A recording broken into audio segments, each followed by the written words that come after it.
Life of Muhammad. 1. Abraham leaves his family in the desert. Why are you leaving us alone in this empty desert, O Abraham? Is it because God commanded you? Yes. And he will Then not he will leave not us. leave us. Abraham was sad. He walked away in the distance. O God, I have left my family in this empty desert land, near your holy house, so they build prayer especially for you. My God, make people's hearts rush towards them, and provide them fruits, so maybe they will be thankful. Make this land a city of peace and safety, and send to them a messenger who will read your words to them, who will purify them, and he will teach them your law and the wisdom. Quran 2, 126. Life of Muhammad. 2. The city of Mecca begins. Don't cry, baby Ismail. I will find some water for you. She ran 7 times between the mountains of Safa and Marwa. God, help us. The baby kicks the ground while crying.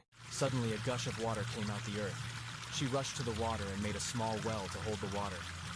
Zamzam, stop. She said to the water. She drank some water and fed her baby. Her prayer was answered. There was a sound of birds above. They came down to drink some of the Zamzam water too. Some desert travelers were walking in the distance. Oh, look! There's some birds flying there. They must have found some water. These Arabs settled near the well of Zamzam, and this town eventually grew into the city of Mecca, meaning the crowded city. Life of Muhammad.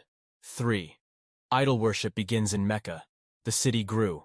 Abraham returned after, and built the Kaaba with his son Ismail to fulfill the prayer he had made earlier, of his children settling here to pray to the one God.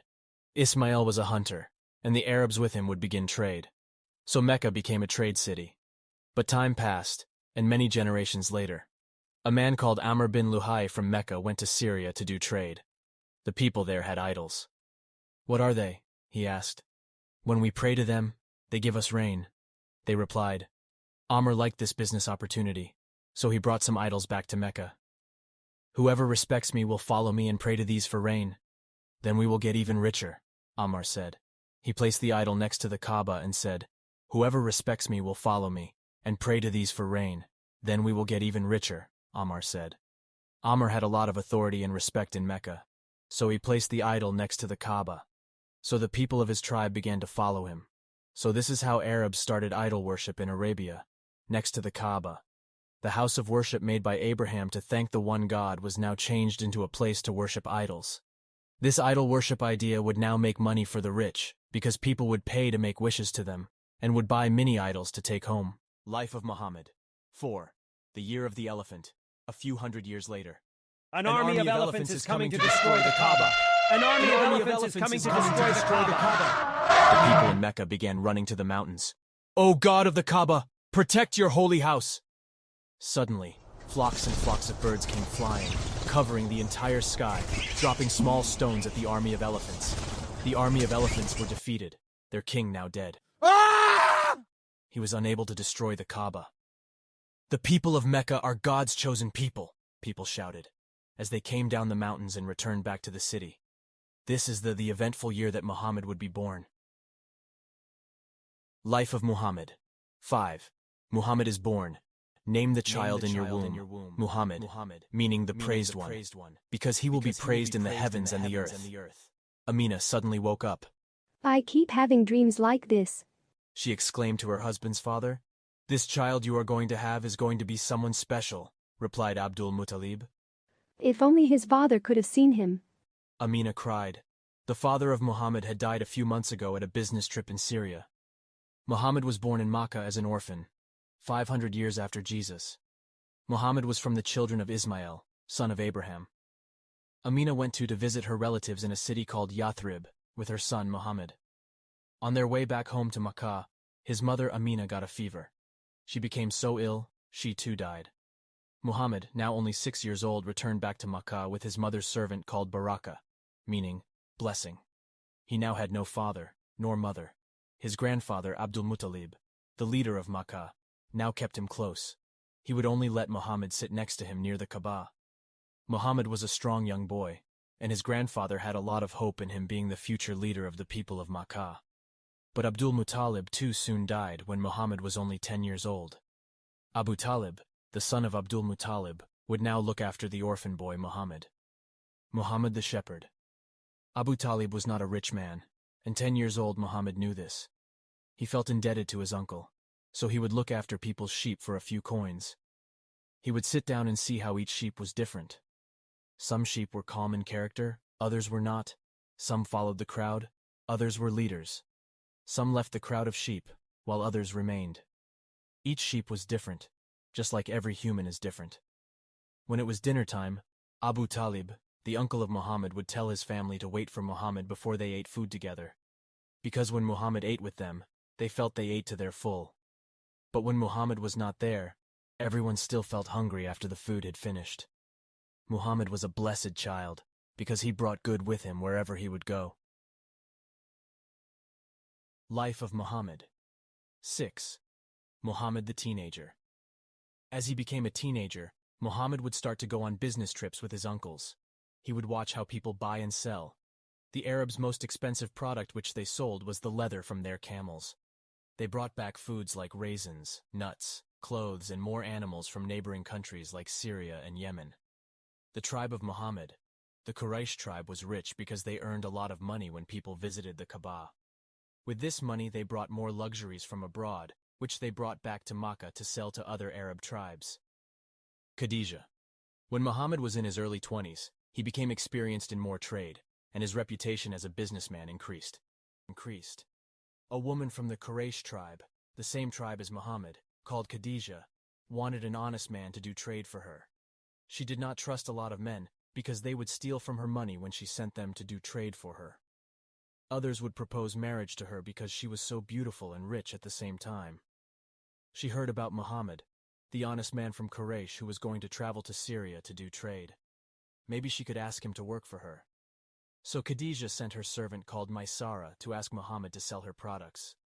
Maysara's other job would be to keep a close eye on Muhammad, to see if he would be honest, or if he would cheat like the other businessmen Khadijah had sent before.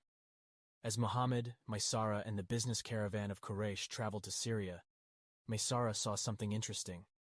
He saw that a gentle cloud was always in the sky above Muhammad, shading him wherever he went. This amazed Maysara. While the other men were exhausted traveling in the heat of the desert, Muhammad was comfortable and at ease. When they reached the markets in Syria, Maysara watched how Muhammad was honest in his selling and buying. He says Muhammad sold everything he had, and with that money, he brought more things which he later sold in Makkah. So he got double the profit. The description of Muhammad amazed Khadijah, a noble, handsome, and honest businessman who never cheated and was not greedy. This is the type of man she wanted to marry. Khadijah told her servant Nafisa to go to the house of Muhammad, to ask him if he would be interested in the idea of marriage. What is it that prevents you from getting married? Said Nafisa. I have nothing in my hands with which I can meet the expenses of a wedding, replied Muhammad.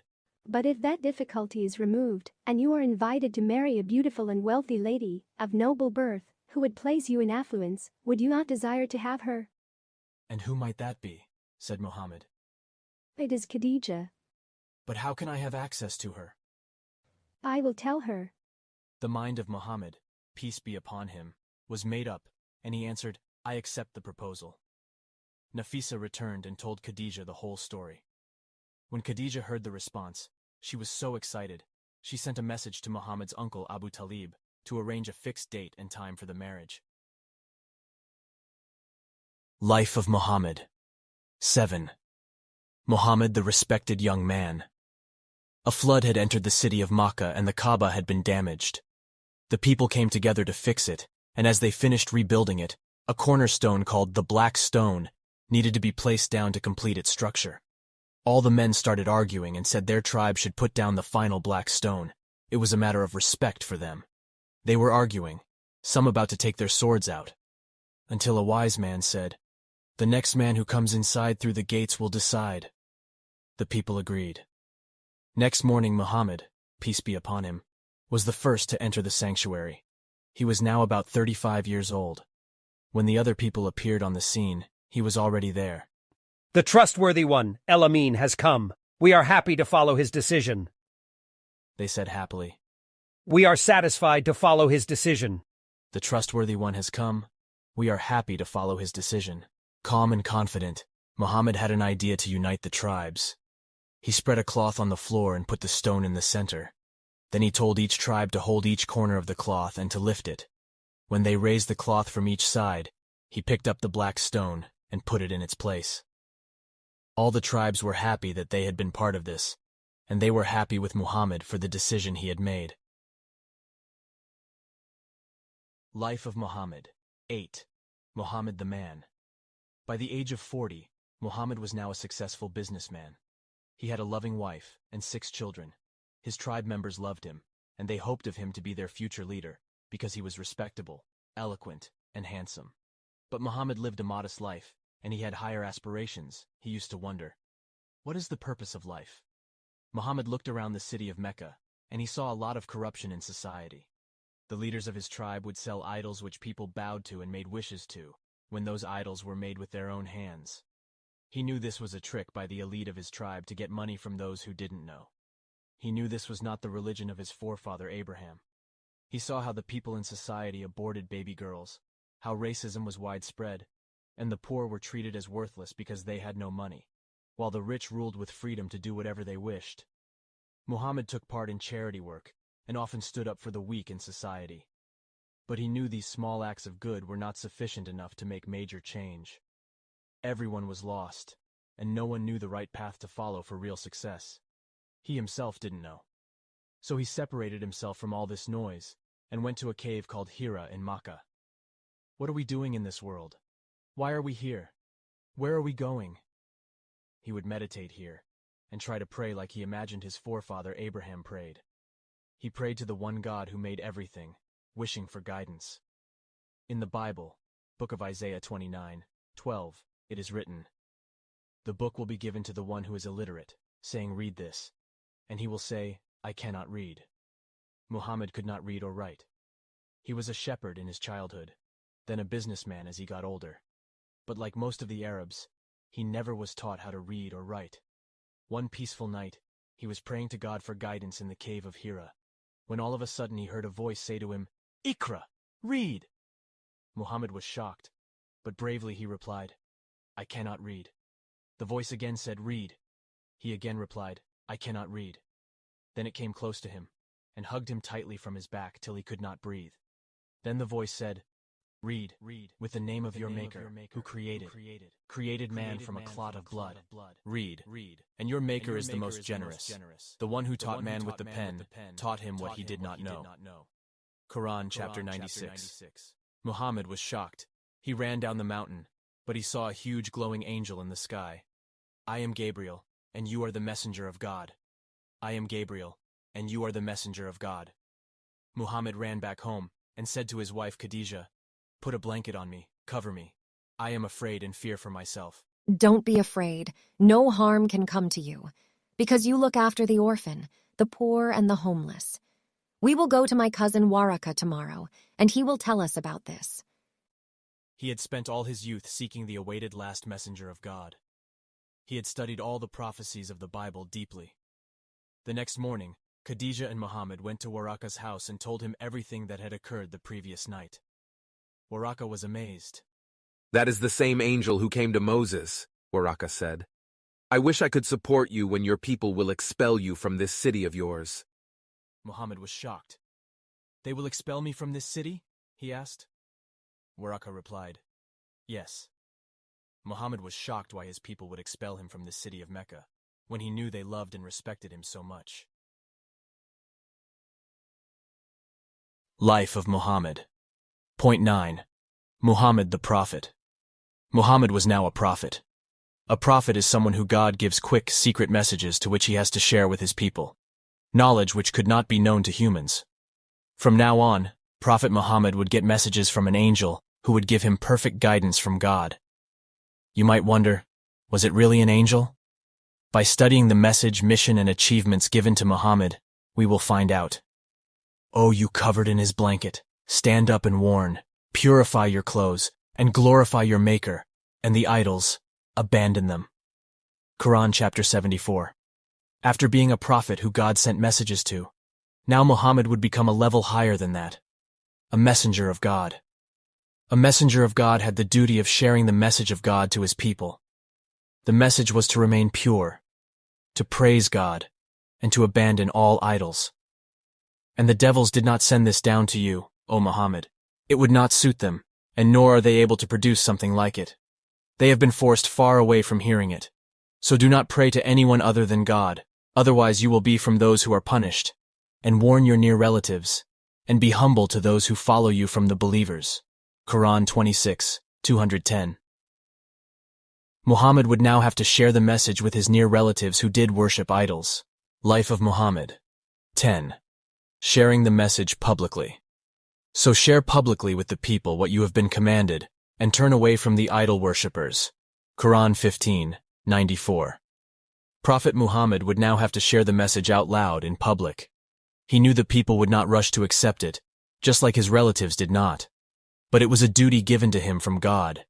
He had begged God for guidance before. Now he had received it. He could not ignore it. That would be ingratitude to God, which is the essence of disbelief. So Prophet Muhammad climbed the mountain of Safa, the same mountain his great-grandmother Hajar had climbed when seeking water for her baby Ishmael. He called out loud, "Wa Sabaha!" meaning, an emergency. Come here, people. The people near the Kaaba rushed to him, wondering what danger was coming. Prophet Muhammad said to them, "If I were to inform you about something, do you trust me?" And they said, "We know nothing but good from you. You are the son of our brother. Have you ever heard any lie from me? We have heard nothing but good. You are the honest Al-Amin." And then the Prophet said, "If I were to tell you that there is an army coming to attack from behind this mountain, would you believe me?" And they said, "Yes, we never heard you ever say a lie."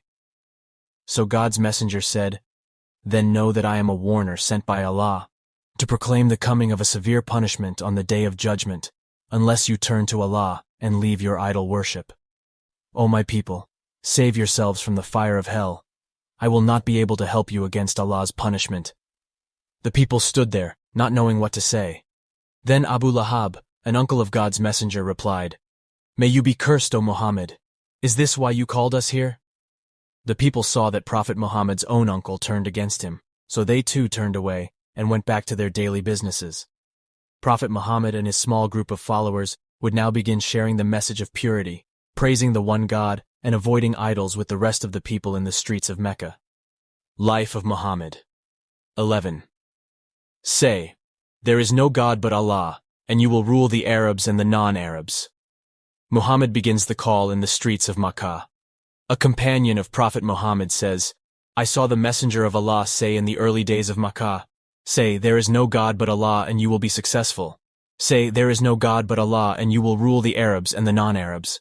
Allah is the Arabic word for God. Jesus called God Elah, and Moses called God Elohim. Allah is the maker and designer of everything. Allah is the creator of everything, and He is the one who looks after all things. Quran 39, 62. Are they staring, waiting for Allah, God, to come and appear to them in the shadows of the clouds, and the angels too? If that happened, Judgment Day would have already begun. And to Allah, to God, returns all matters for decision. Quran 2, 210. The test of life is, so Allah, God, will know who of you aided Allah and His messengers, whilst He is unseen. Quran 57, 25.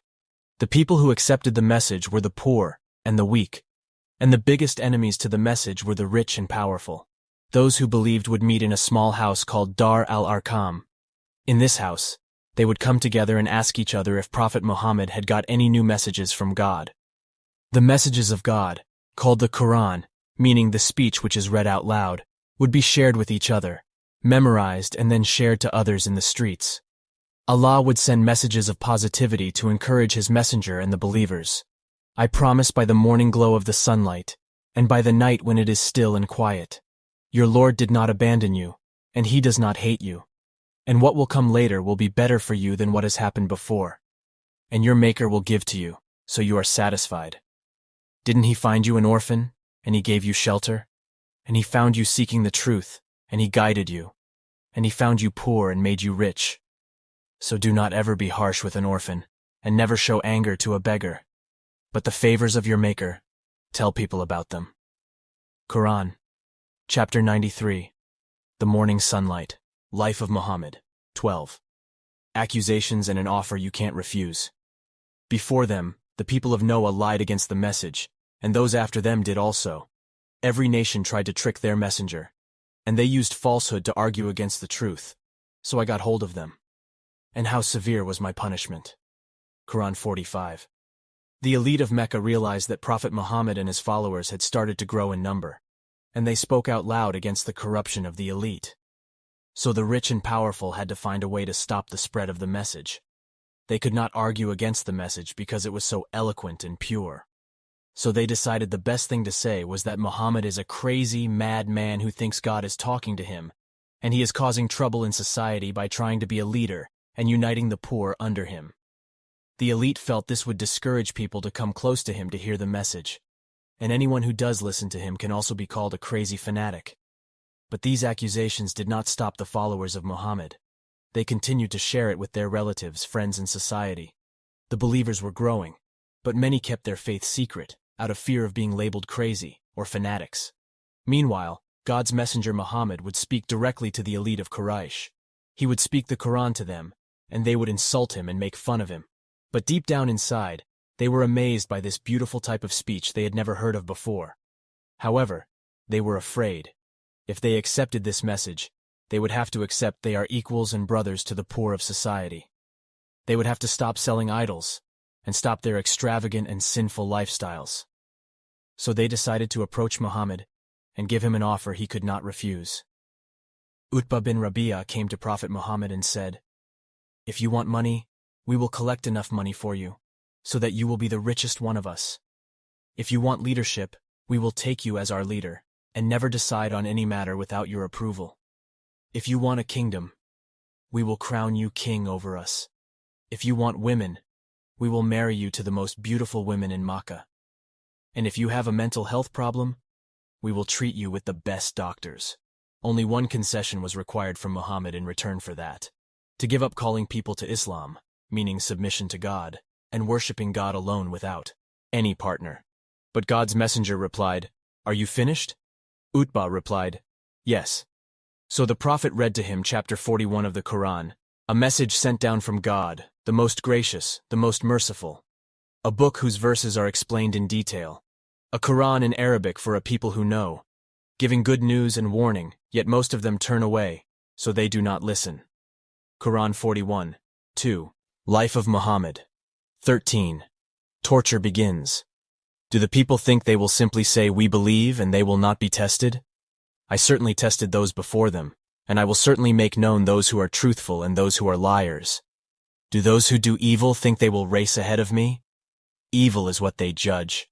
Whoever hopes for the meeting with his Maker, then it is really coming, and he is the hearer, all-knower. Quran 29, 2. Prophet Muhammad spent his time doing one of two things in Mecca.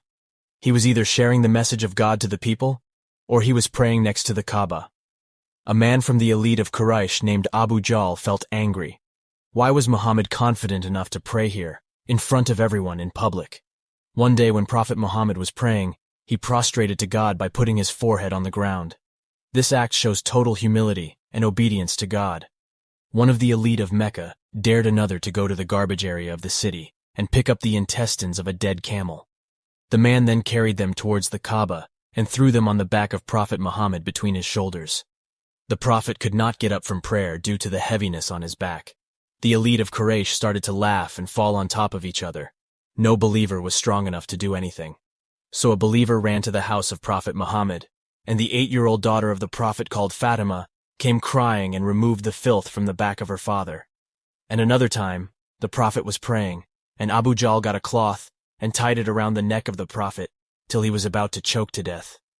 His friend Abu Bakr came and pulled Abu Jahl away. The Prophet then stood up and said 3 times, "O Allah, punish Quraysh. Every single one of these men would die in a battle in the future." Bilal, the one who frustrated the elite. Bilal, a black African slave belonging to an elite from Quraysh, was put on the hot desert sand. A boulder was put on his chest. "Where is your God now?" he asked Bilal. "Ahadun Ahad," meaning one and only one, shouted Bilal. Bilal followed Prophet Muhammad. He believed that God's words were true, and he rejected the idols and false gods. So he was tortured by the Quraysh to deter others from following Muhammad. But Bilal would not listen to them. "One God, only one," he would answer.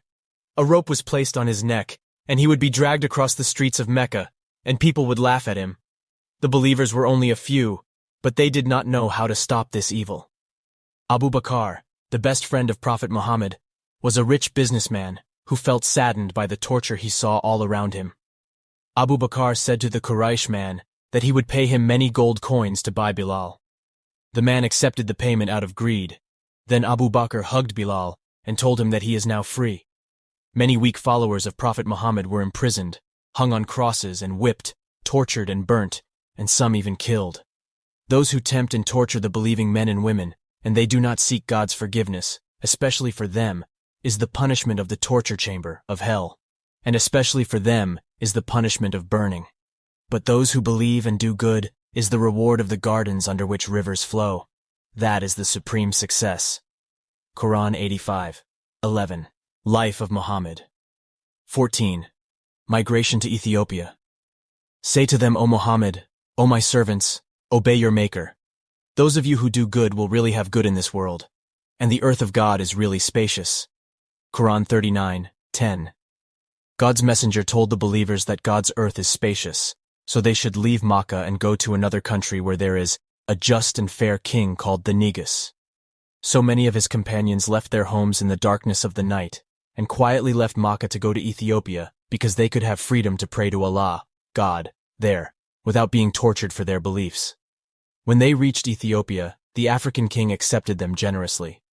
But the elite of Makkah were not happy about this, so they sent one of their best politicians called Amr ibn al-As with gifts, and asked the king to return the troublemakers back to Makkah. They are not following your religion of Christianity, nor our religion, said Amr. Then what are they following? Said Negus the king.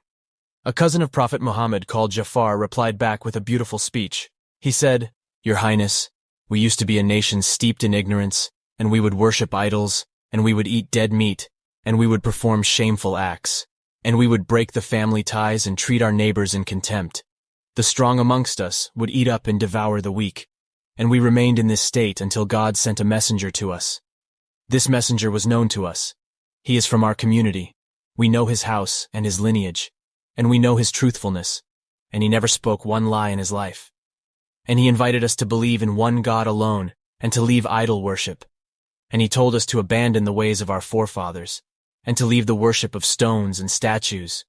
And he commanded us to be true when we speak and to fulfill our promises and to strengthen the family ties. He told us to be good to our neighbors, and he commanded us to avoid all evils.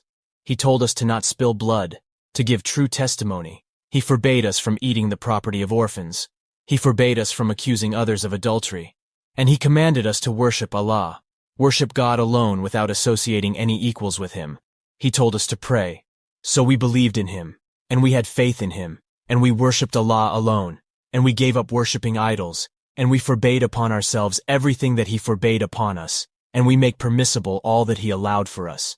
But our people opposed us, and they showed hatred towards us, and they tortured us, and they punished us, and they tried to force us back into idol worship.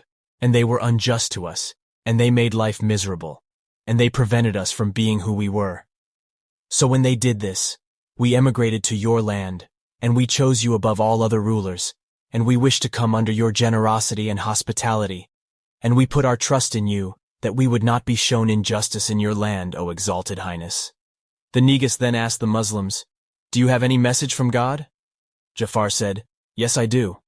And so Jafar recited chapter 19 of the Quran called Chapter Mary, the one that talks about the Virgin Mary and Jesus' miraculous birth and how he spoke when he was a baby. Negus began to cry, and he said, I swear by God, this message and the messages of Moses and Jesus have come from the same water fountain.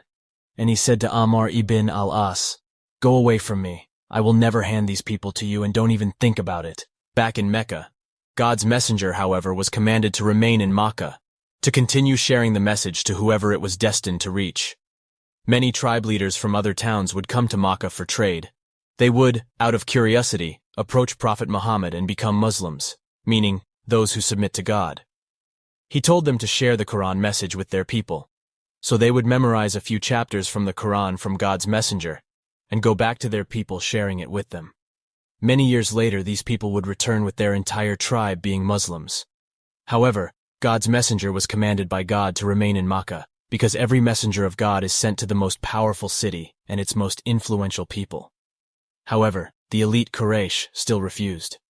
They said to the Prophet they would become believers if he separated himself from the poor and weak of society, because it was too embarrassing for them to sit with the poor. However, God said to his Prophet to tell the elite, "O my people, I do not ask you for payment for this message. My reward is only with God. And I am not going to push away those who have already believed. They are going to meet their Maker, but I see that you are the ones who are ignorant." Quran 11:29. The Quraysh elite were now frustrated. Prophet Muhammad would not stop spreading this message. He would not accept their bribes or threats, so they ignored him. So God's messenger was allowed to go to the city next to Mecca called Taa'if and share the message with them. Life of Muhammad 15. Inviting the 3 chiefs of Taa'if. The elite Quraysh of Mecca had rejected him, so Muhammad, God's messenger, set off to the next major city called Taa'if. The tribe in Taa'if was rivals to the elite of Mecca. 3 brothers ruled it, and God's messenger invited them to serve the one God and accept the messages of Islam. But all 3 rejected in the most sarcastic ways. One said, "If God has sent you as a prophet, I might as well tear down the curtains of the Kaaba in remorse." The second said, "Has Allah not found anyone better than you?" The third said, "I cannot speak to you, because if you really are a prophet, then you are too holy for me. And if you are a liar, then you are too beneath my dignity that I respond to you." So all 3 of them mocked him, so the prophet left. As he left, the leaders sent the children and slaves to throw stones on the messenger of God. The distance was a half-an-hour walk. His legs were bleeding, and his sandals were stuck to his feet by his blood, and he was saying, "O God, forgive them, because they don't know." He reached a garden and sat down to rest. Some people from his tribe of Quraysh owned this garden, and they felt sorry that the people of Taa'if had done this to him. So they sent one of their servants called Adas to give him some grapes. So the prophet accepted the gift of grapes and said, "Bismillah," with the name of Allah, and began eating. Adas was shocked and said, "What is this phrase? This is not the phrase of the local Arabs." And so the prophet said, "This is something my Lord has taught me. And where are you from, O Adas?" Adas said, "I am from Nineveh." So the prophet smiled and said, "Yunus bin Matta," meaning Prophet Jonah, the son of Matthew. Adas was shocked and said, "How did you know Jonah, the son of Matthew? Nobody in this whole land has ever heard of him at all." The prophet said, "How do I not know Jonah? He is my brother, and I am his brother. We are both prophets of God." And so Adas instantly began kissing the feet of the prophet, as the Christians did out of respect, like they did with their elders and priests. And he believed in the prophet right then and there. The 2 men of Quraysh stood in shock.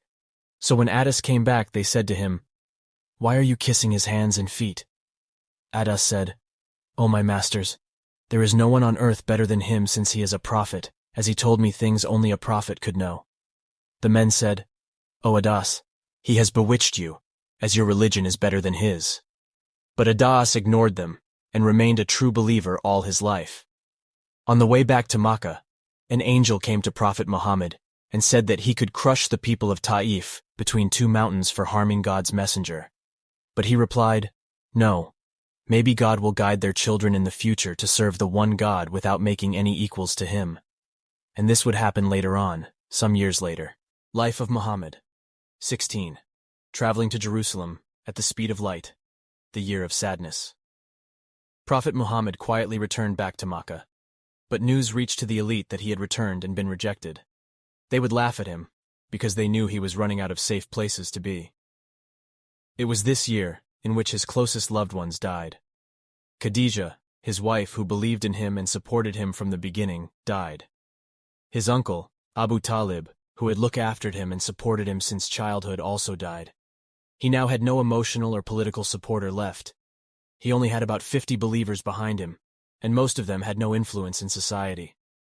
Prophet Muhammad himself called this year of his life the year of sadness. This is the year in which God would give his prophet an experience out of this world, to make him more certain in his faith and to strengthen his heart. The Night Journey. the messenger of God says, "While I was sleeping near the Kaaba, Angel Gabriel came to me, and he opened up my chest, and he brought a bowl made out of gold that was full of Zamzam water and washed my heart with faith. Then Gabriel brought me an animal. It is smaller than a mule and larger than a donkey, pure white, and it was called al-Burak. This comes from the root word bark, meaning lightning, and it puts its hoof as far as the eye can see. I rode him, and he took me until we came to Jerusalem, and I tied al-Burak to the animal post that is used by the prophets of the past. I went inside and prayed 2 units of prayer.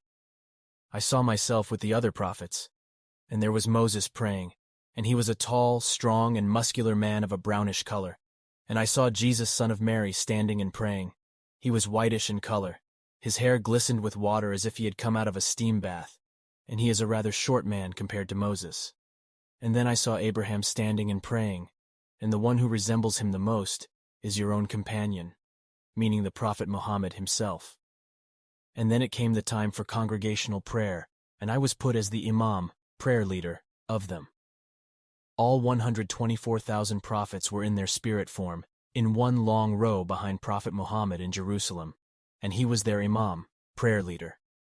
Then the Prophet Muhammad said after he finished, Angel Jibril, Gabriel, presented 2 cups.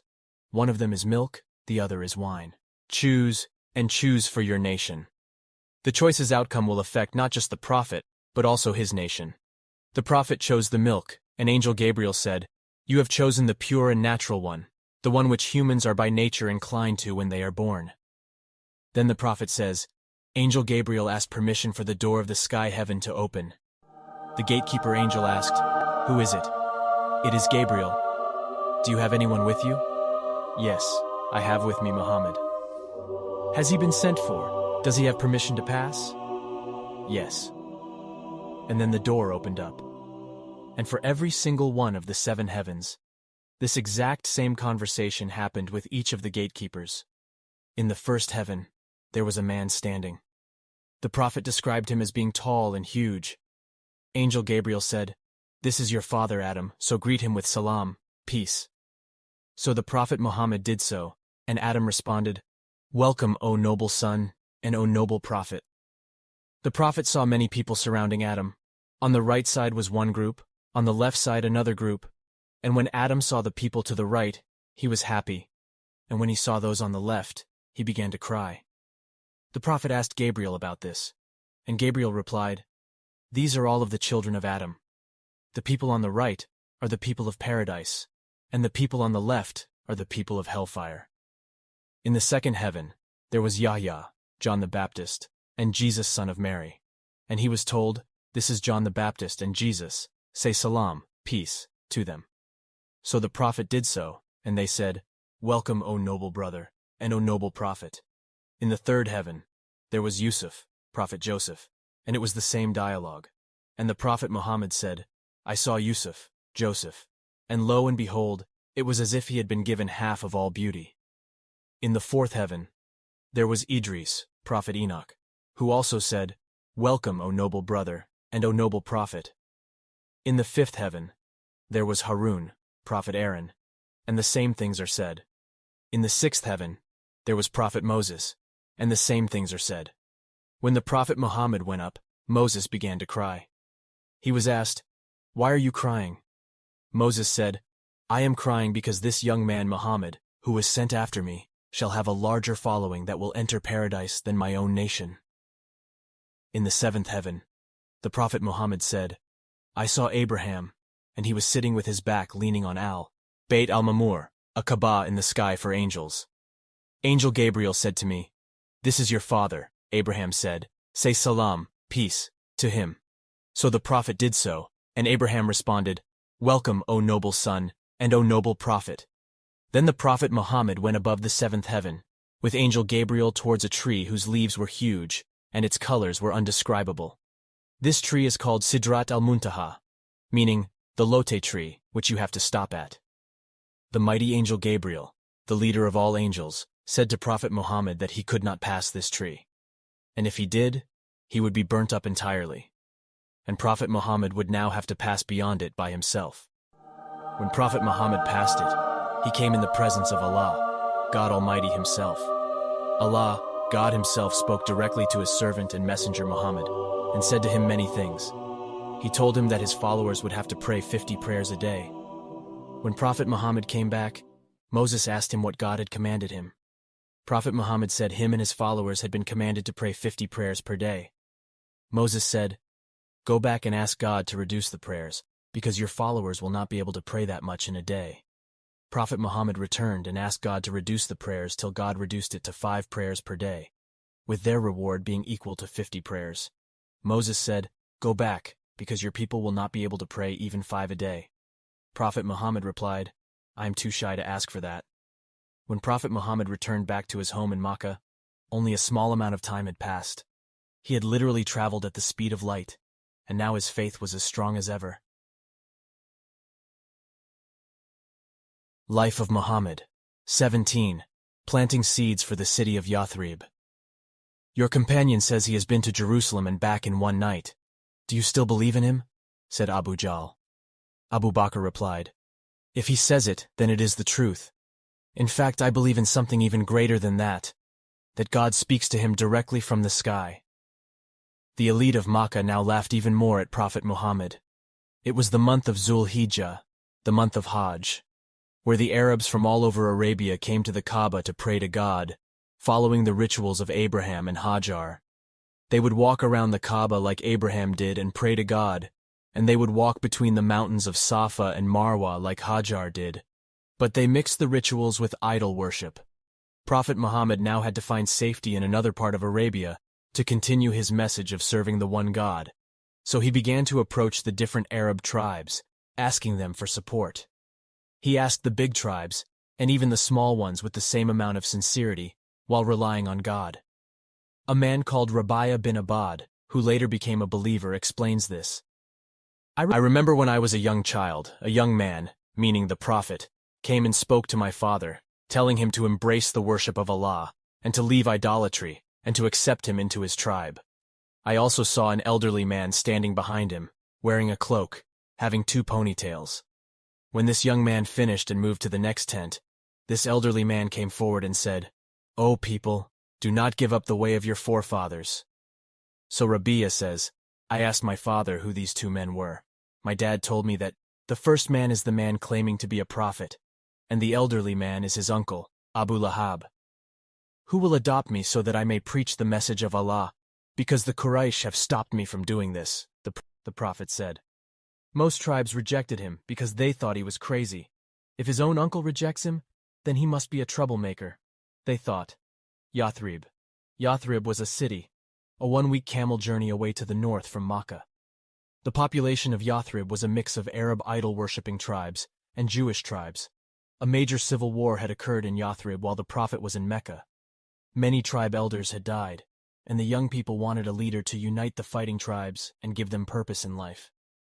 The Jewish tribes had settled here in Arabia because they had read in their books that a last prophet would come to a city with palm trees between 2 volcanic rock mountains. He would speak whatever God said to him, and he would be victorious against his enemies. The Arab tribes in Yathrib were bigger in number, but they had more sons.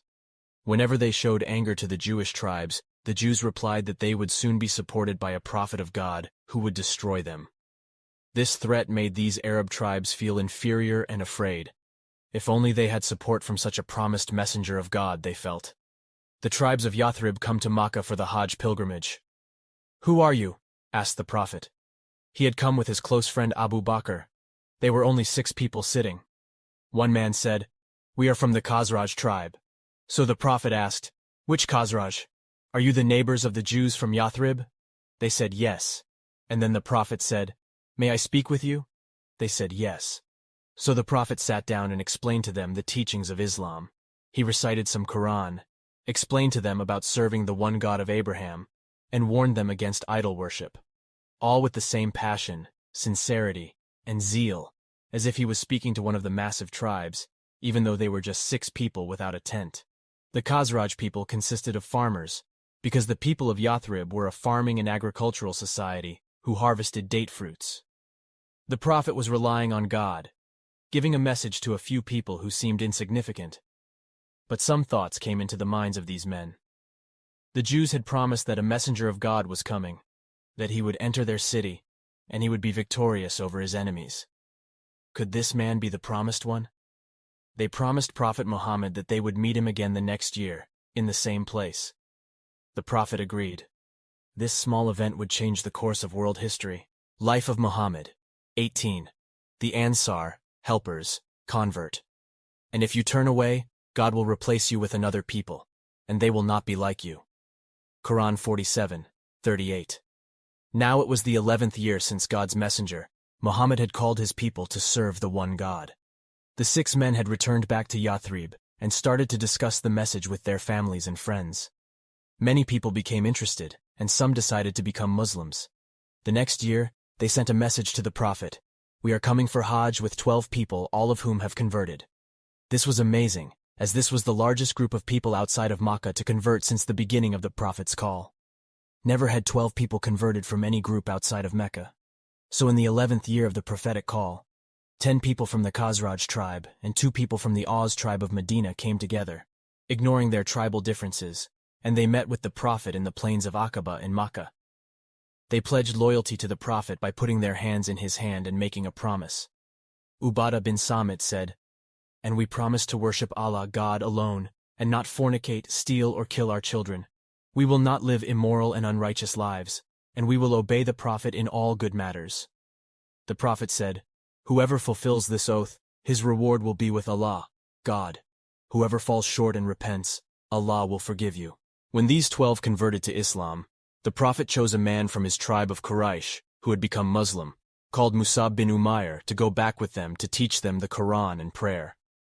Within a few weeks of Musab reaching Yathrib, 40 people had converted to Islam. The numbers of believers in Yathrib was now growing. The spread of the message was so rapid that soon every household in Yathrib had at least one member who was a Muslim.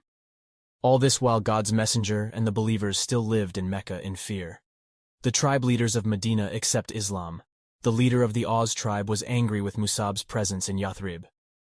"Why have you come to our land? To brainwash those of us who don't have strong intellect?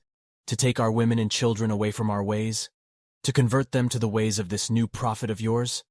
Go back to where you came from if you value your life." Musab responded with a calmness and confidence that only faith allows. He said, "Why don't you sit and listen to what I have to say? If you agree, that's good. If not, I will go." The leader of the Aus tribe found this to be a very reasonable request, so he sat down and listened to Musab recite chapter 43 of the Quran. It was only after listening to the basic teachings, his heart opened up to Islam. He said, "What you have said makes complete sense to me. How does one embrace your faith?" After the leader of the Aus tribe became Muslim, the rest of the tribe followed him. So a huge amount of Medina, about 300 people, now became Muslims. The reason why so much could convert in Yathrib easily was due to less persecution and young open-minded people willing to accept a new message for positive change. These people promised that they would support God's messenger. So the next year, 75 of these believers would meet Prophet Muhammad in Makkah during the Hajj season in secret. They said, "O Messenger of God, what is the phrase of the allegiance we should give to you?" The Prophet replied, "You must give loyalty that you hear, and you obey in times of difficulty and ease, and that you spend of your money in the way of God, and that you command the good and forbid the evil, and that you speak the truth no matter what the consequences, and that you help me once I come to Yathrib, just like you help your own family."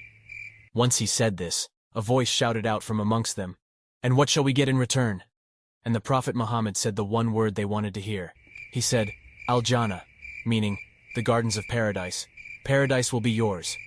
That's all they wanted to hear. And they all stood up and came forward to give their allegiance to God's messenger.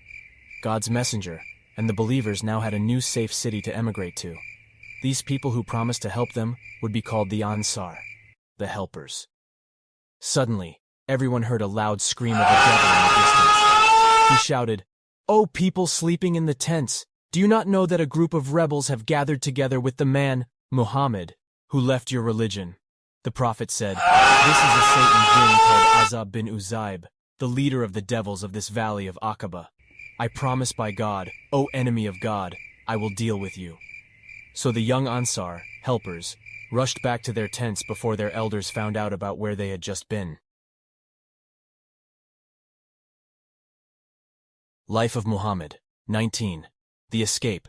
Muhammad, the most wanted man in Arabia. The emigration begins. After the treaty with the Ansaar, helpers of Yathrib, the Prophet made an announcement to the Muslims of Makkah. He said, "Allah has shown me the land you shall emigrate to. It is a land of date palms between two volcanic mountains." This was the exact description of Yathrib. With this permission, many believers started to secretly leave Makkah by night and travel to Medina individually or in pairs. They could not go publicly, otherwise the elite of Quraysh would stop them and imprison them. Some believers went by themselves, leaving their wives and children in Makkah. They hoped to bring them to Medina in the future when tensions had calmed. They took the minimum amount of money they needed for their travels, because it was difficult to escape quickly while carrying a lot of gold and silver coins. Their goal was to keep their faith and go to a land of safety. Prophet Muhammad, however, would be the last believer to leave Makkah. Quraysh plots to kill the Prophet. The Quraysh elite had found out about the meeting of the Prophet with the Ansaar. They felt angry that Prophet Muhammad was now befriending outsiders who believed in his religion and promised to support him. The elite had a meeting together in Dar al-Nadwa. All this time they hadn't harmed the Prophet, because he was from their own tribe of Quraysh, and they felt it was embarrassing in front of other tribes to kill someone from their own tribe. They were also afraid that the Prophet's family would seek revenge. But now Prophet Muhammad's uncle Abu Talib had died. Muhammad had no tribal protection left.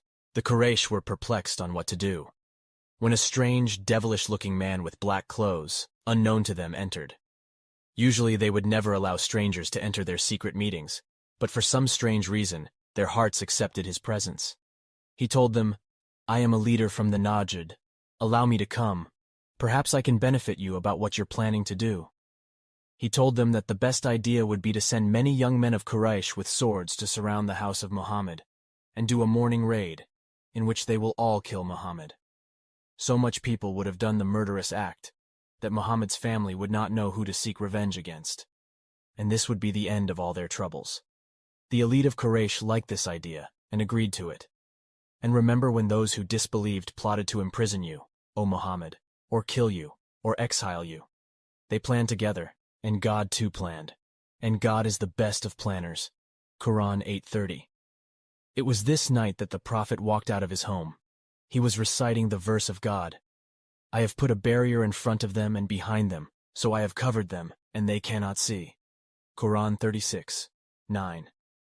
The young men with swords surrounded his house, but they were completely blinded to his presence. The Prophet went to his friend Abu Bakr's house, who had prepared 2 camels, and in the middle of the night they both left the city. Before leaving Mecca, the Prophet remembered the words of Waraqah bin Nawfal on the first day of prophethood. "I wish I could support you when your tribe will expel you from this city." The Prophet then said to Mecca, "You are the most blessed land on earth, and the most beloved to me, and were it not for the fact my people had expelled me, I would not have left you." Then they set off to the cave of Thawr. They would stay here for 3 days, and when their wanted level would fall, they would travel to Yathrib with a travel guide through a secret route. Their aim was to travel near the coastline of the desert and ocean, so their footprints would be washed away. The morning in Makkah, the young men of Quraysh surrounded the house of the Prophet. They raided through the door and found Ali, the Prophet's nephew, waking up from the bed. They were shocked. "Where is Muhammad?" they asked, but Ali did not tell them. The Quraysh elite sent men on the fastest camels to find the whereabouts of Muhammad and his friend Abu Bakr. Whoever brings Muhammad, dead or alive, will get 100 camels as a reward, which is around $1 million today. Prophet Muhammad was the most wanted man in Arabia. Everyone was looking for him. They sent scouts and experts to find footprints of the camels. The scouts followed traces from the house of Abu Bakr all the way to the cave of Thawr. Now the cave was surrounded by the elite of Mecca. Abu Bakr looked out of a crack in the cave and saw all of their people. And he whispered to the Prophet that all they need to do is look down and they'll see us, since the entrance of the cave was at feet level, below the ground. The Prophet responded, "O Abu Bakr, what do you think of 2 people, when God is the third with them?" and God made it so that they didn't look in the cave. So the Quraysh passed the cave, and on the third night the Prophet and Abu Bakr met Abdullah bin Uraykit, and as planned, they journeyed to the city of Yathrib. Life of Muhammad. 20. Medina, the new homeland. Those who believed and emigrated and struggled in the path of God, and those who gave them safety and helped them, those are the true believers, really. For them is forgiveness and a generous reward of paradise. Quran 8:74. Many believers from Makkah had now settled in Yathrib. The emigrants were given houses to stay in by the Ansaar, helpers. Now they were only waiting for the Prophet to arrive. The book of Isaiah 42:11 in the Torah mentions about the arrival of the last prophet. Let the people of Selah rejoice. The city of Yathrib had many mountains. One was called Jabal Salah, meaning the mountain of Selah. The Jews knew the last prophet was going to arrive here. This is why they were in a city in Arabia in the first place. But could they believe in him, if he was a non-Jewish prophet? Every single day the Ansaar would go outside the city towards Quba, waiting for the prophet to come. Every day they would go in the morning and wait until around 11 a.m. until the sun got too hot. One day they waited for him, but went back to their houses as nothing happened. However, in the distance the prophet appeared, but there was no Ansaar, helpers, there. It so happened one of the Jews was on the top of a date tree plucking dates, so he was the first to see in the distance the prophet was coming. And out of the excitement of seeing the prophet, he shouted out, "O Arabs, your king has arrived!" The Ansaar, helpers, rushed out of their houses in the hundreds. The Muslims, the pagans, the Jews, everyone came out to see who the promised one was. God's messenger Muhammad entered Yathrib on a Monday in the 14th year of the prophethood. This is known as the first year of the Hijrah on the 12th of Rabi al-Awwal. A man from the Ansaar called al-Bara bin Azib says, "I saw the Ansaar all dressed up and coming out. Over 500 men came outside, all of them armed and dressed to welcome the prophet. The women climbed up on the houses. The prophet was surrounded by hundreds of people all believing in him." For the first time, a new glimmer of hope was in the air, pairing the believers and building a place for prayer. After settling in Yathrib, the first thing the prophet did was to pair the believers together. One emigrant would pair with one man from the Ansaar, making them loyal brothers to each other. Then they would work together to make a mosque, a place for prayer.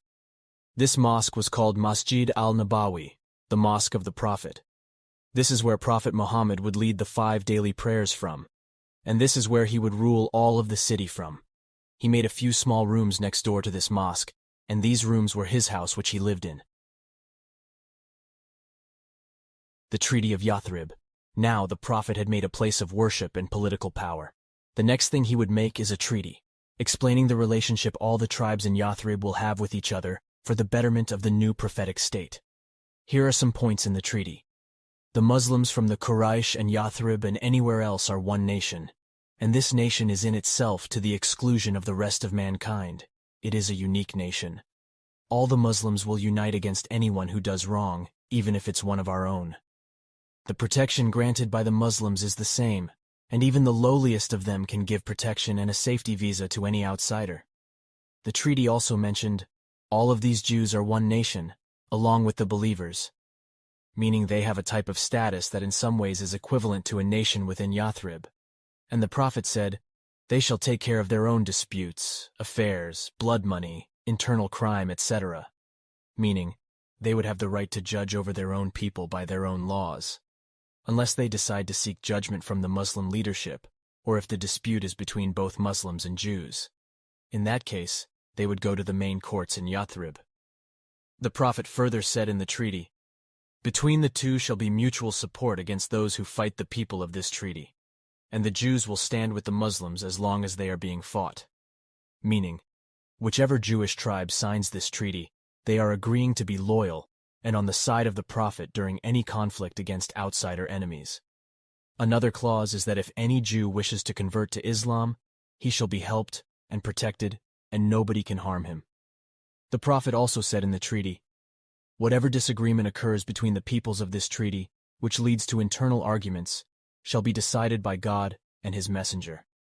This means if there is a conflict between any two parties, the Prophet himself will decide the final decision, like the Supreme Court. changing the name of Yathrib to Madinah and Tiba. Yathrib meant, "it is sick."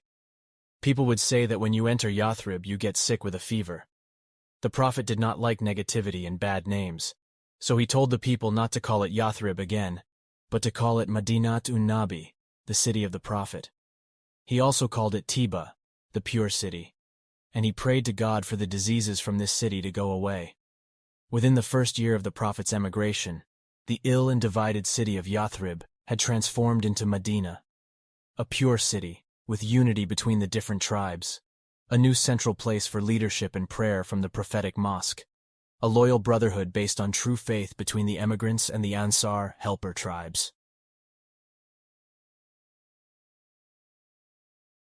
Life of Muhammad. 21. The day the two big groups met. Permission to fight has been given to those who are being fought, because they were wronged. And indeed, Allah is able to give them victory. Those who have been evicted from their homes without right, only because they say, "Our Lord is Allah." Quran 22:39. By now, the Quraysh elite had kept the houses and wealth of the Muslims who had fled to Medina.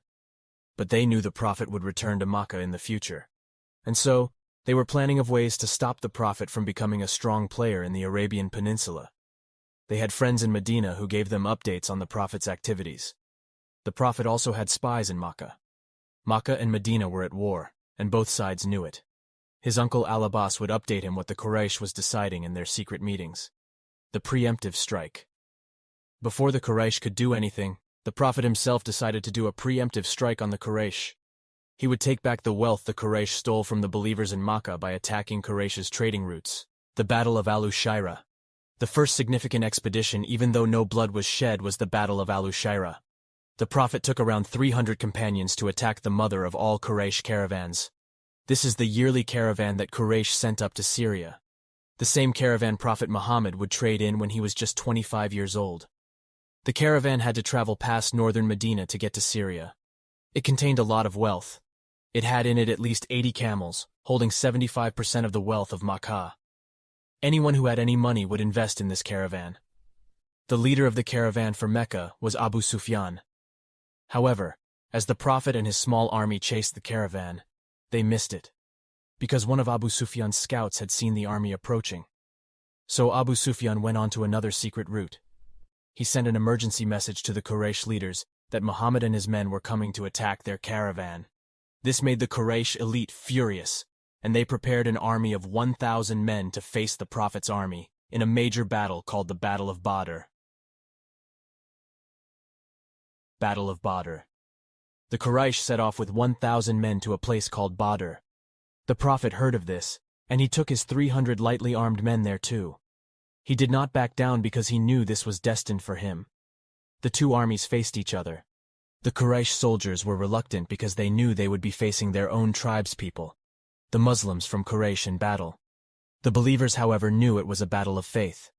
The Prophet said to his followers, "Race to the forgiveness of your Maker, and a garden of paradise which is as wide as the universe and earth, promised to those who believe in God and his messengers."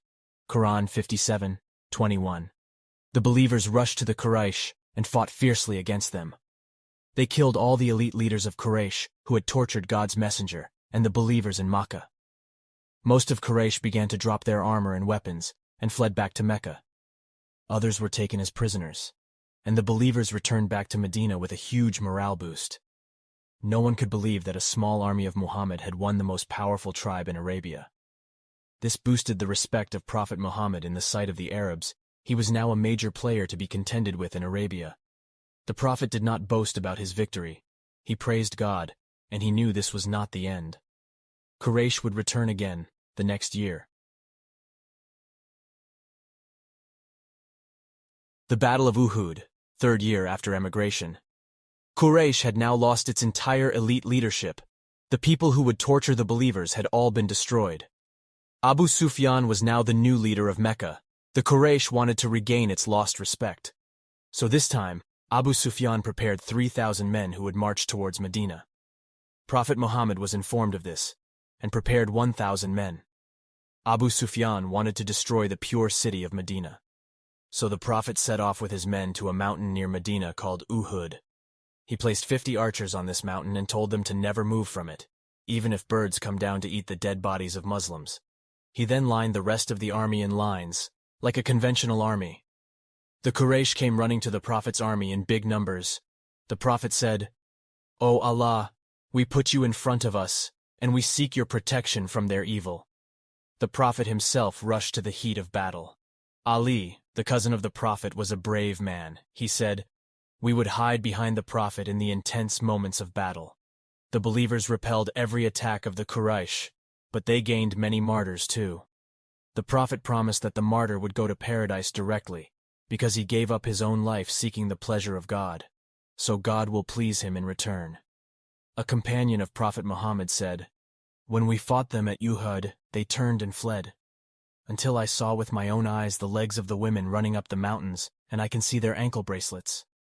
Meaning, they were lifting their skirts above their ankles to run up the mountains, even though the Muslims would never harm the Quraysh's women in battle.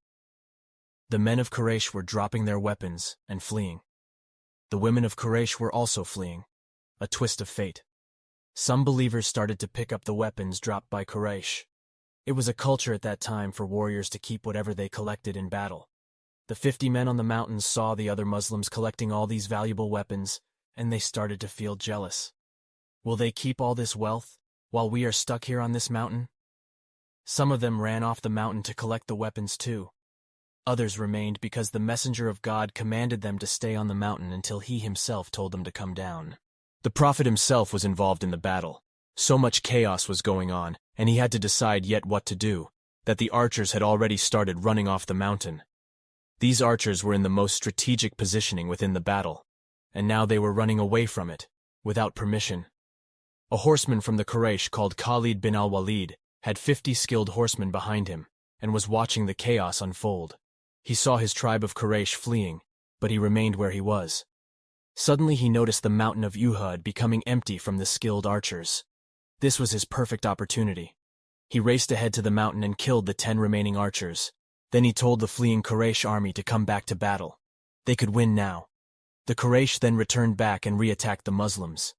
The believers were scattered everywhere, and even the Prophet was attacked. His face was cut and he lost a tooth. He fell into a ditch. Someone shouted, "Muhammad has died." Some believers were shocked, some fled, others sat down, not knowing what to do, and others said, "We will die for the same thing God's messenger died." They kept fighting till they too were martyred. When Prophet Muhammad woke up, his companions took him to a mountain and they took cover there. The Quraysh felt satisfied that they had got their revenge, so they did not climb the mountain to finish the believers off. It would be too difficult for them to battle on a mountain. So instead, Abu Sufyan said, "Is Muhammad alive?" The believers replied, "Yes." Abu Sufyan said, "This battle is a payback for our previous battle. We are now equal." Omar, a companion of Prophet Muhammad, replied, "No, our dead are in paradise, and your dead are in a fire."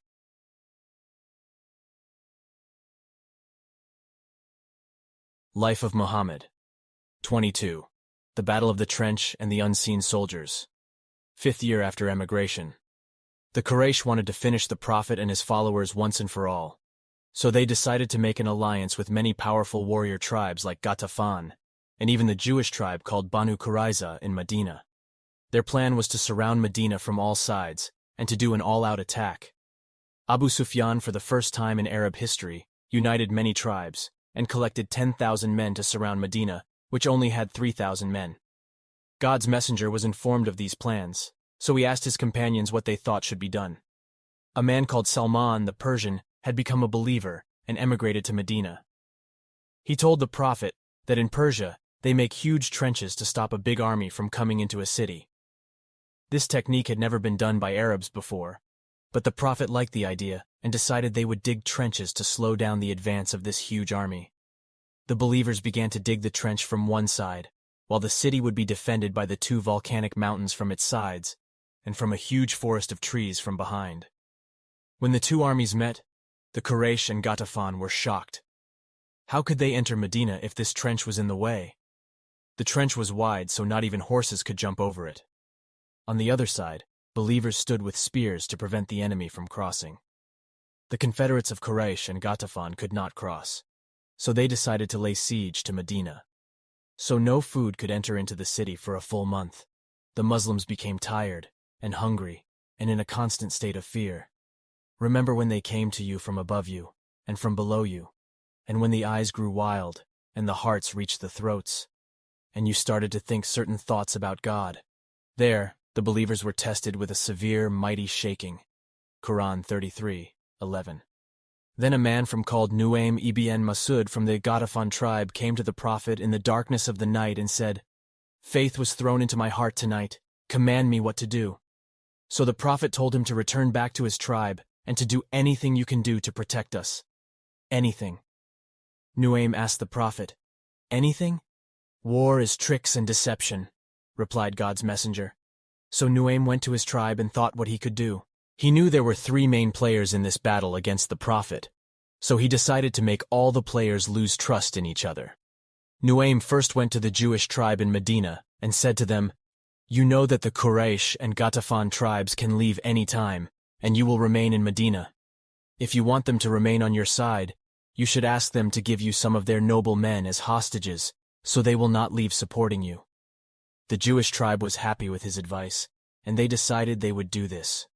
Then Nuaym went to the Quraysh tribe and told them the opposite. He said the Jews in Medina regret betraying Muhammad, and they have promised Muhammad they will sacrifice some men of Quraysh as a goodwill gesture to Muhammad to show their loyalty to him. So he said to the Quraysh, "Never give your men to the Jews."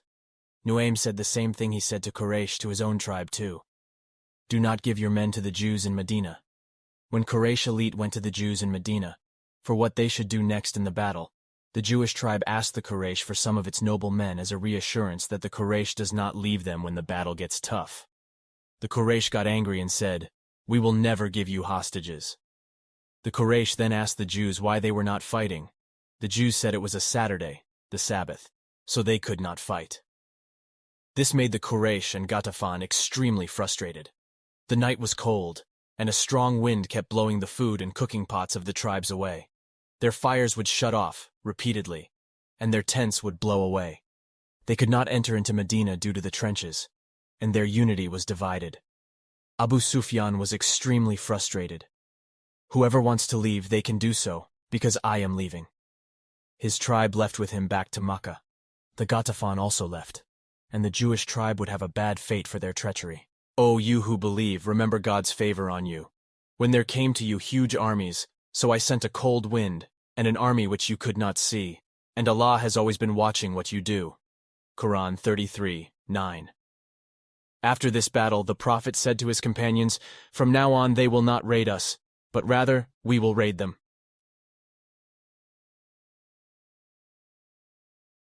Life of Muhammad, 23. The 10-year peace treaty of Hudaybiyah. One day, the Prophet told his companions, "I had a vision that I have gone to the Kaaba, and I am performing the pilgrimage there." His companions were extremely happy, and they all prepared to go to Mecca with the Prophet. They were still in a state of war with the Quraysh, but the Prophet was going to Mecca peacefully, to visit the Kaaba built by Abraham. The Quraysh were just caretakers of the Kaaba. They had no right to stop people from performing the pilgrimage there. The Prophet and his companions wore the white cloths of Hajj, and carried only light weaponry for travel.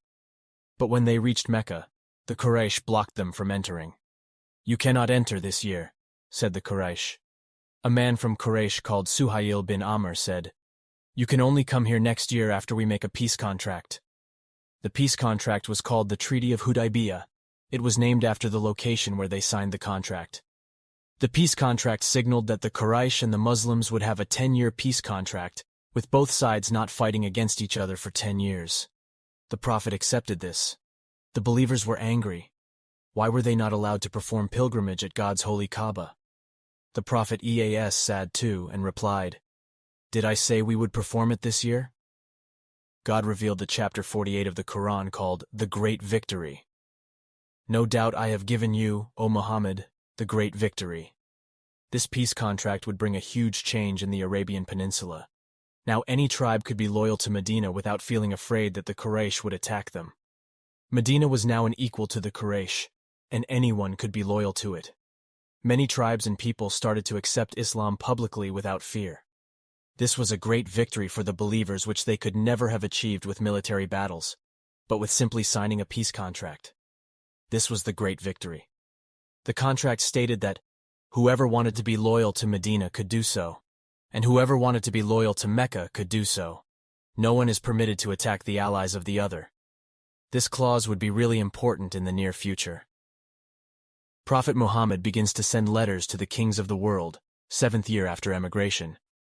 Now that he had peace in Arabia, God's messenger would share the call of serving the one God to the kings of the world. He would tell his companion what to write, and send his companions to go to the kings and deliver the letters by hand. This is the message he sent to the king of Persia. In the name of Allah, the most beneficent, the most merciful. From Muhammad, the messenger of Allah, God, to Kisra, the king of Persia. Peace be upon him who follows true guidance, who believes in Allah and his messenger, and testifies that there is no God but Allah alone with no associate, and that Muhammad is his slave and messenger. I invite you to accept the religion and the call of Allah. I am the messenger of Allah sent to all people in order that I may infuse fear of Allah, God, in every living person, and that the charge may be proved against those who reject the truth. Accept Islam as your religion so that you may live in security. Otherwise, you will be responsible for all the sins of the Magians. Note: this letter was tough and mentioned fear of God because the Persians would worship the kings as gods. So a strong emphasis was placed on fearing the real God, Allah, and rejecting false gods. Now Kisra in Arabic, was very arrogant, and he mocked the letter, scoffed at it, and tore up the letter in front of Abdullah bin Huzafa, who delivered it. When the news reached back to the Prophet said, "He tore up my letter? Allah, God, will tear his kingdom up completely." Within a few days, Khosrow's own son did a coup. He arrested and killed his own father Khosrow. After the Prophet's passing away, his companion Omar, the second caliph, conquered Persia in its entirety, and the Persian Sassanid Empire has never been revived after that till today. Life of Muhammad, 24. Letter from God's messenger to the Roman Emperor, Caesar. The second most famous letter is that sent to Caesar, Heraclius, the emperor of the Roman Byzantine Empire. Abu Sufyan, the leader of Quraysh, narrates he was trading in Syria for Makkah, when a caller came out and said, "You are being called to Jerusalem." The Romans ruled Jerusalem then. Abu Sufyan didn't know what is going on, but lo and behold, he was being called to the presence of the emperor himself. Caesar called his delegates, an Arab translator, and then posed questions to Abu Sufyan, who then was not yet a Muslim. And Abu Sufyan was there with his tribe members as well. So Heraclius asked all the Arabs present, "Who is the closest to you to this man claiming to be a prophet?" So Abu Sufyan said, "I am." So Heraclius said, "Sit in front of me." He said to Abu Sufyan, "I will ask you questions." And he said to Abu Sufyan's tribe members behind him, "If he lies, tell me." So Abu Sufyan was forced to tell the whole truth. He knew if he lied, someone would expose him. Abu Sufyan would later say, "I promise by God, had it not been that I would be accused as a liar, I would have lied." So Heraclius asked, "What is his family status amongst you?" Abu Sufyan replied, "He belongs to a good, noble family amongst us." Heraclius further asked, "Has anybody amongst you ever claimed the same, meaning to be a prophet, before him?" Abu Sufyan replied, "No." He said, "Was anybody amongst his ancestors a king?" Abu Sufyan replied, "No." Heraclius asked, "Do the nobles or the poor follow him?" Abu Sufyan replied, "It is the poor who follow him." Heraclius asked, "Are the numbers of his followers increasing or decreasing day by day?" Abu Sufyan replied, "They are increasing." He then asked, "Does anybody amongst those who embrace his religion become displeased and renounce the religion afterwards?" Abu Sufyan replied, "No." Heraclius said, "Have you ever accused him of telling lies before his claim to be a prophet?" Abu Sufyan replied, "No." Heraclius said, "Does he break his promises?" Abu Sufyan replied, "No, we are at truce with him, but we do not know what he will do in it." And later, when Abu Sufyan told this story to his tribe, he said, "I could not find an opportunity to say anything against the prophet, except this." Heraclius asked, "Have you ever had a war with him?" Abu Sufyan replied, "Yes." Then he said, "What was the outcome of the battles?" Abu Sufyan replied, Sometimes he was victorious, and sometimes we. Heraclius said, "What does he order you to do?" Abu Sufyan said, "He tells us to worship Allah, God alone, and not to worship anything along with him, and to renounce all that our ancestors had said. He orders us to pray, to speak the truth, to be chaste, and to keep good relations with our relatives." Heraclius then explained all of his questions. "I asked you about his family, and your reply was that he belonged to a very noble family. In fact, all the messengers of God come from noble families amongst their respective peoples. I questioned you whether anybody else amongst you claimed such a thing, of prophethood. Your reply was in the negative. If the answer was in the affirmative, I would have thought that this man was following a trend, trying to be a prophet to be cool or famous. Then I asked you whether any one of his ancestors was a king. Your reply was in the negative, and if it had been in the affirmative, I would have thought that this man wanted to take back his ancestral kingdom. I further asked whether he was ever accused of telling lies before he said what he said, and your reply was in the negative. So I wondered how a person who does not lie about money, gold and silver, could ever tell a lie about Allah, God himself." He continues, "I then asked you whether the rich people followed him or the poor. You replied that it was the poor who followed him, and in fact, all the prophets have been followed by this very poor class of people." He continues, "Then I asked you whether his followers were increasing or decreasing. You replied that they were increasing, and in fact, this is the way of true faith, till it is complete in all respects. I further asked you whether there was anybody who after embracing his religion became displeased and discarded his religion. Your reply was in the negative, and in fact this is the sign of true faith when its delight enters the hearts and mixes with them completely. I asked you whether he had ever betrayed. You replied in the negative, and likewise the prophets of God never betray. Then I asked you what he ordered you to do. You replied that he ordered you to worship Allah, God alone, and not to worship anything along with him, and forbade you to worship idols, and ordered you to pray, to speak the truth, and to be chaste. If what you have said is true, he will very soon occupy this place underneath my feet, meaning Jerusalem. And I knew from the scriptures that the last prophet was going to appear, but I did not know that he would be from you, Arabs. If I could reach him, definitely I would go to meet him, and if I were with him, I would certainly wash his feet." Heraclius then asked for the letter of God's messenger to be passed to him. A companion of Prophet Muhammad, called Dihya al-Kalbi, had just delivered it. "In the name of God, the Beneficent, the Merciful, from Muhammad son of Abdullah to Heraclius the Great of the Romans. Peace be upon him, he who follows the right path. Furthermore, I invite you to submit your will to God. Submit your will to God as a Muslim and you will be safe, and God will double your reward, and if you reject, you bear the sins of the peasants and the Christians." Abu Sufyan then went back to his tribesmen and said, "The issue of Muhammad has become so prominent that even the king of the blonde-haired people, meaning Romans, is afraid of him." Then I started to become sure that he, meaning Prophet Muhammad, would be the conqueror in the near future. In fact, 5 years after the death of Prophet Muhammad, his companion Omar, who was the second caliph, had captured Jerusalem from the Roman Empire.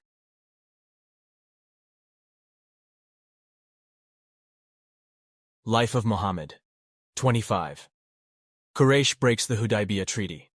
The Hudaybiyah peace treaty between Mecca and Medina stated that any tribe could ally to Quraysh or ally to Muhammad, and there would be peace between them, cities, and their allies. This meant that even if an ally of Quraysh harmed an ally of Muhammad, the peace treaty would be broken, and this is exactly what happened. 2 tribes had made a peace contract with Medina and Mecca. A tribe called Banu Bakr had made a covenant with the Quraysh. A tribe called Khuza'ah had made a covenant with Medina. Both tribes lived near Mecca. Banu Bakr were mainly pagans, and the Khuza'ah were mainly Muslims. Both these tribes had a hatred for each other, and had blood feuds for hundreds of years. Some years ago, a man from Khuza'ah had killed someone from Banu Bakr. The Banu Bakr were seeking revenge, but the peace contract had been made, so they were forced to swallow their rage. This was not easy for them, because the Hudaybiyah contract was not something they chose, and it was not in their favor. So the Banu Bakr decided to get revenge on Khuza'ah secretly anyway. But they knew they had a treaty, so they sent some of their noblemen to the Quraysh and said, "Look, we want revenge. Can you give us permission for just one raid? If we steal any camels as booty, we will give you a share." Some elite men of Quraysh like Suhail bin Amr and Safwan bin Umayyah agreed greedily, and even gave their ally Banu Bakr weapons. One of them said, "Don't worry, as long as you attack in middle of the night, how will Muhammad find out?" So the Quraysh knowingly accepted and approved and supported Banu Bakr with weapons. By doing this for quick money, the Quraysh were breaking the covenant. So armed with physical weapons, the Banu Bakr surprise attacked the Quza'a tribe in the middle of the night at a small pond called El Watiya. Banu Bakr expected everyone would be asleep, that they would steal camels and kill a few people and then go back. But the entire operation failed. Someone noised the alarm, all the men got up, the women and children started screaming, everyone was awake, and the two tribes began fighting each other, and a mini massacre ensued. Typically in these raids maybe one person is wounded, or maybe one person dies, but 20 people, including women and children, were killed. Banu Bakr had a hit list of the men they wanted to kill from Quza'a. One of these men of Quza'a fled and ran towards the Kaaba in Mecca.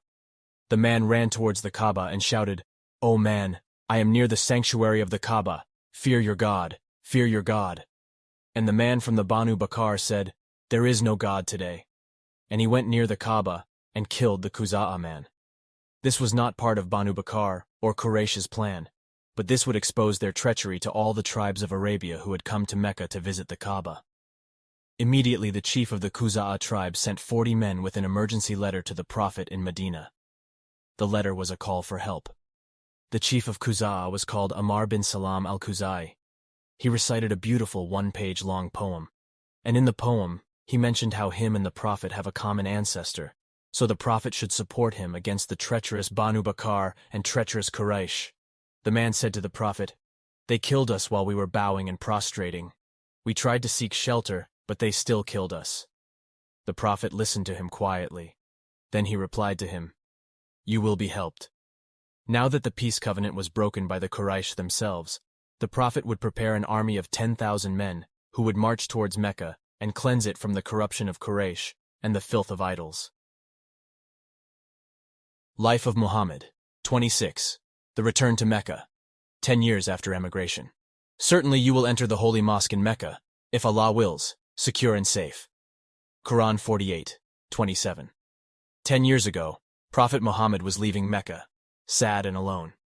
Now he was returning with 10,000 strong men. In the Old Testament, Songs of Solomon 5:10, it mentions Muhammad by name, that he is the beloved of Prophet Solomon, and that he is the chief of 10,000 men. The Prophet went on his camel, and as he approached the city of Mecca, Abu Sufyan and the Prophet's uncle Abbas saw him from the distance. "The kingdom of your nephew has become great," said Abu Sufyan. Abbas said, "This is not kingdom, rather it is prophethood." Abu Sufyan, who had waged many wars against the Prophet, went with Abbas and asked for forgiveness. Abbas told Abu Sufyan should become Muslim, because that will erase all his past evil deeds. So Abu Sufyan accepted Islam by saying to the Prophet, "I believe there is no God but Allah, and Muhammad is his servant and messenger." Then Abu Sufyan said, "What shall I tell my people in Mecca?" The Prophet told him to say, "Whoever goes to the house of Abu Sufyan, he is safe. Whoever goes in his own house, he is safe. And whoever goes near the Kaaba mosque, he is safe." So Abu Sufyan rushed back to Makkah and told them this. The people of Makkah felt a bit at ease, because they did not know what Prophet Muhammad would do to them after 20 years of torture. When the Prophet entered into Mecca, he bowed his head down, on the neck of his camel, thanking Allah, God, for this great victory. When he entered the Kaaba, he and his companions broke the idols surrounding it. He then stood next to its door, and asked the people, "What do you think I am going to do to you all?" The people replied, "You are our brother, the son of our brother," meaning, "We are your relatives. Please don't harm us, do not punish us, do not enslave us, even though we did that to you and your followers." The Prophet replied, "Go, you are all free. May Allah forgive you all." This kindness and love made all of the people become Muslim and his strongest supporters. God's messenger, Muhammad, would give the most powerful speech in this city of Mecca during the Hajj pilgrimage in front of 100,000 people. The final sermon of God's messenger, Muhammad.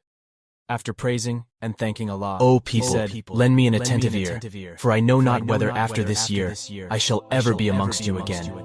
Therefore listen to what I am saying to you very carefully, and take these words to those who could not be present here today. O people, just as you regard this month, this day, this city as sacred, so regard the life and property of every Muslim as a sacred trust. Return the goods entrusted to you to their rightful owners. Hurt no one so that no one may hurt you.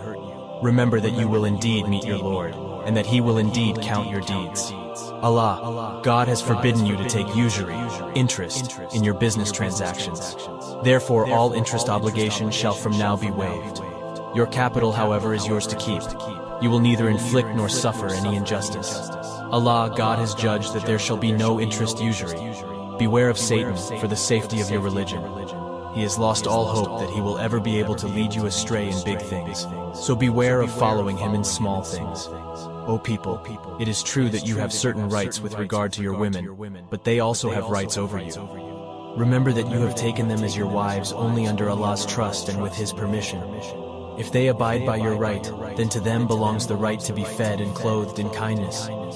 Do treat your women well, and be kind to them, for they are your partners and committed helpers. And it is your right that they do not make friends with anyone of whom you do not approve, as well as never to be unchaste. O people, listen to me closely. Worship Allah, say your 5 daily prayers, fast during the month of Ramadan, and give your wealth of zakat and charity every year. Perform Hajj if you can afford to. All mankind is from Adam and Eve.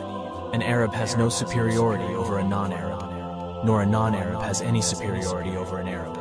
Also a white has no superiority over black, nor a black has any superiority over white, except by piety and good actions. Learn that every Muslim is a brother to every Muslim, and that the Muslims constitute one brotherhood. Nothing shall be legitimate to a Muslim which belongs to a fellow Muslim, unless it was given freely and willingly. Do not, therefore, do injustice to yourselves. Remember, one day you will stand in front of Allah God and answer for your deeds. So beware, do not stray from the path of righteousness after I am gone. O people, I leave behind me 2 things, the Quran and my example, the Sunnah, and if you follow these, you will never go lost. All those who listen to me shall pass on my words to others and those to others again, and may the last ones understand my words better than those who listen to me directly. Be my witness, O Allah, O God, that I have conveyed your message to your people. Then God sent down one of the last Quran verses. Today have I perfected your religion for you, completed my favor upon you, and have chosen for you Islam as your religion. Quran 5:3.